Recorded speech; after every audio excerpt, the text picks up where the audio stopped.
Okay, I'm ready to start.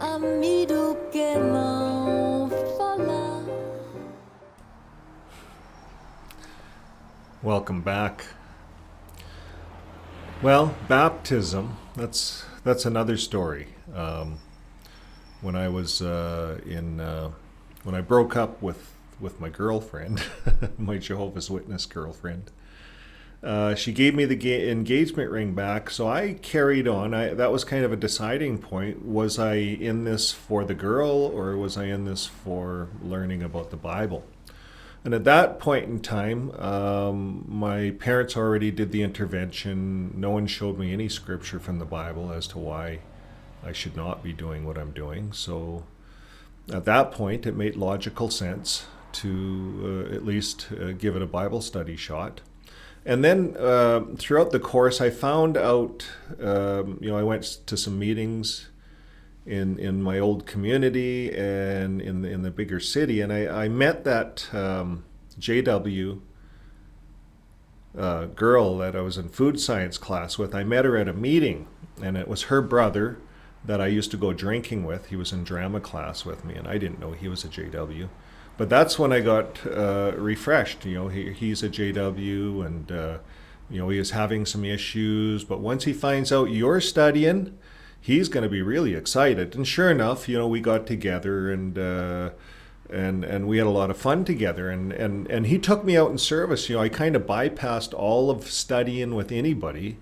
And I just tagged along with him, went to meetings, went to his house, met his sister, his mother, his father. His dad was an elder.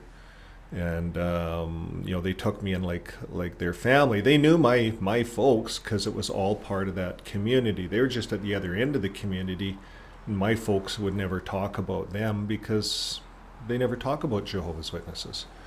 My dad wasn't keen on Jehovah's Witnesses, so but they knew my folks, and of course Jehovah's Witnesses seem to know everyone. So they probably knew that my dad was a do not call, so this was a big win for them to have the son come into the organization. That was a big win. And they even bragged about it a bit, I remember that. So anyways, I'd go out in service and out in the ministry with my friend, and it was kind of, to me, it was like I didn't make any changes because we go out in the ministry in the day, go to a few meetings, and then we go drinking at night. We go partying.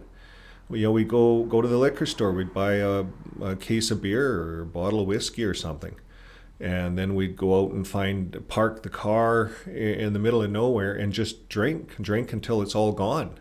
And then we'd sober up enough, maybe sleep in the back seat or something. We did stuff like that. We went skiing. We did all kinds of stuff. But through the course of it all, we would always go to meetings. We'd go to the Kingdom Hall. We'd go to the mountain skiing. Well, there was a Kingdom Hall out there, and it was more or less just to meet the girls. That's what it seemed to be all about. So that's kind of how I got introduced. And then my work situation, I was with a fire alarm company, so they had me all over the place. And I was never in one place long enough for them to get their meat hooks into me and really study the Bible solidly with me. So probably, maybe a year went by, and through the course of the time I had broken up with my girlfriend. She gave me my engagement ring back, so then I was, more able to go partying and stuff like that with my friend, my old friend, who's now reformed. He's now going to all the meetings, and I'm going with him too, and he sure knows how to comment and stuff like that. So I thought that was pretty good. He knew, raised in the truth, second, third generation, who knows. His family talked about going to the old Rutherford assemblies in Ohio, some of his old grandfathers and stuff. So there's a lot of second, third generation JWs around, and this was certainly one of those families. So then I ended up in another city. The company transferred me away to another city, and I went down there, and they lined up this guy to study with me. So he studied with me, a real nice guy. He owned a gas station. His wife was not a JW, so he was an older guy, and kind of had lots of sad stories, but I kind of liked him. He'd always bring over like a bottle of wine. He'd bring over a bottle of wine for the Bible study every week, and then we'd have a glass of wine afterwards, and that was kind of his thing. I don't know about you. This is water, by the way. But I don't know about you, but when I was at JW, everyone drank a lot. It seemed like wine was a big thing. Elders, wine. A few would scotch. And the younger generation drank a lot of beer, what I noticed, and I'll talk about that through some of the stories. But anyways, how did I get to baptism? Well, I studied, I was in this remote town, and again, the company had me all over the place working. I was gone most of the time, but this old guy, he always made arrangements, and he'd come and study with me, and we'd have a glass of wine afterwards. And then he got me to a few meetings, and it was down there I gave my first talk. And it was a Bible reading, and it was on love, 1 Corinthians 13, the whole chapter. If you read it, it's a beautiful chapter. And the brother came up to me after that does the school ministry, and he says, "Boy," he says, you spoke like a champ." And I was just there, I just read it. It was kind of a touching thing. I just broke up with my girlfriend, so it was on love. So I don't know if I got a little teary-eyed or something, but it was I probably was thinking about those things back then. But hindsight, it was a good experience. Public speaking, it helped me with confidence in my work because I had to deal with the public a lot. I was a bit shy, so it kind of pulled me out of my shyness. And then I got transferred to a little community as a city still. We had the two big cities, and then I got transferred to a smaller city in probably in 1981. So I got transferred up there, and I was able to work out of my home as a home base.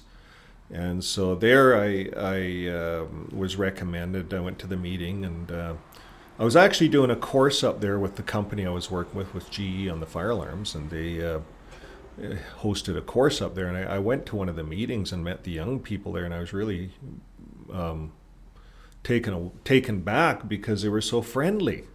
I remember one of the guys in there, he's now an elder, maybe he woke up finally, I'm not sure, but him and his wife, all the way through, they're just the most pleasant people, the most hospitable people, and they were always regular pioneers. They'd never had kids. But at that time, they were like young people. They were probably in their mid-20s. And so they always organize, football or soccer or something, on Sundays. So all the kids would go and play together. And it was good association. I thought it was. It was the first time that in my life, I was probably 19, 20, that I felt like I belonged somewhere. And I think that was a big attraction. Now, hindsight, you can belong anywhere, really, but for me, where I was on my journey, I felt like I really belonged here. And everyone was so hospitable, so kind, and they had a lot of fun together. And they, everyone, they were normal. They seemed normal to me. The one guy that was studying with me, and his dad was an elder. So he was assigned, I guess, to study with me. He had the elder's son, and he was like a ministerial servant, this young man. He wasn't too much older than myself, actually. So he studied with me, and he was asked to be on an assembly part, a circuit assembly part, and I went up with him. This is actually when I was getting baptized, and then he was able to talk about, our studying and stuff like that. And I think I said a few things, and then I got baptized. So that's kind of how it was. I got baptized in a horse trough. It was a long horse trough, and they did full submersion, and just one person at a time in this horse water trough. There was only about 3,000 people at that assembly, and those are the days that they actually served hot meals. I remember working back in the kitchen with him, and his dad was arranging all the food stuff, and they had mashed potatoes, gravy, and they served hot meals. So yeah, it was quite the thing back then. So the organization has changed. I don't remember back then any faithful slave class, any of those kinds, like talking about Stephen Ladd or any of these superstars now. None of that back then. You know, you kind of know who the president was, or you should, but I didn't. It wasn't about that. No one really even talked about that. So I think that came later in this organization, because that was back in the 80s, early 80s, when I was baptized, 1982. And I threw away the Bible that I wrote it in, so I don't even know the real date. It was in the spring. It was a springtime assembly, probably April. I couldn't guess any further. It'd probably be in my publisher record cards in the old town that I used to live in. But at any rate, to me, it doesn't matter at this point. It's just part of the journey. You know, I could have had this journey with the Mormons, you know, I guess. Not really, but, you know, it could have been, you know, it's just another organization similar to this one. After my baptism, things changed. You know, they said through the questions, and I got the questions wrong. They baptized me anyways, but it took a long time for them to get through the books with me, because I traveled so much with the company I worked with. But I really liked the field ministry. I always went out with the ministerial servant that studied with me. You know, his dad, it was probably his requirements. He was always above average, 15 hours a month kind of a thing. And later on, we became really good friends. And I got married, he got married, and, you know, he had 2 kids, I had 2 kids, and we became very close later on. And I'll talk about that in an upcoming episode. But you know, this is where I was at this point. It took a long time for me to get baptized, because I moved around so much with the work. But it allowed me to see different congregations. I was in the big city congregation. It wasn't the same as a smaller area congregation to me. The big city was colder. Everyone was more what I would call materialistic. They were more involved in making money and having a nice car and having a nice home. You know, there's those kinds of neighborhoods. Well, that was the first one I was in. But anyways, I gave my first talk there. The people were nice, but they were different. And then I went to a smaller hick town city, and they were closer knit, at least from what I seen. So, you know, is one better than the other? No, they're just different. And I think it's important through life we experience different things. You know, I don't think there's anything wrong with it. I think life is part of a journey. And when I reflect back on my life, I don't regret any of it, because it's all part of the journey, the good and the bad. Because if I didn't have the bad points, I couldn't be here talking about it in a constructive way. If it was just all bliss, like just all wonderful. And it never is. We all dream it will be that way. The Watchtower likes to promote it will be like that. But no, that's not the way life goes. But anyways, folks, that's it for my baptism. That's 1982. And stay tuned for the next video, because it's going to get interesting. This is when I start to get into trouble. And I'll save that one. Okay, we'll see you next time. Bye for now.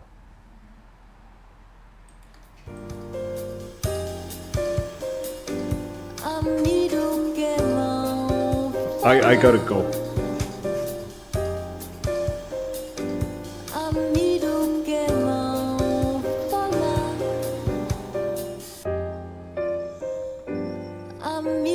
Get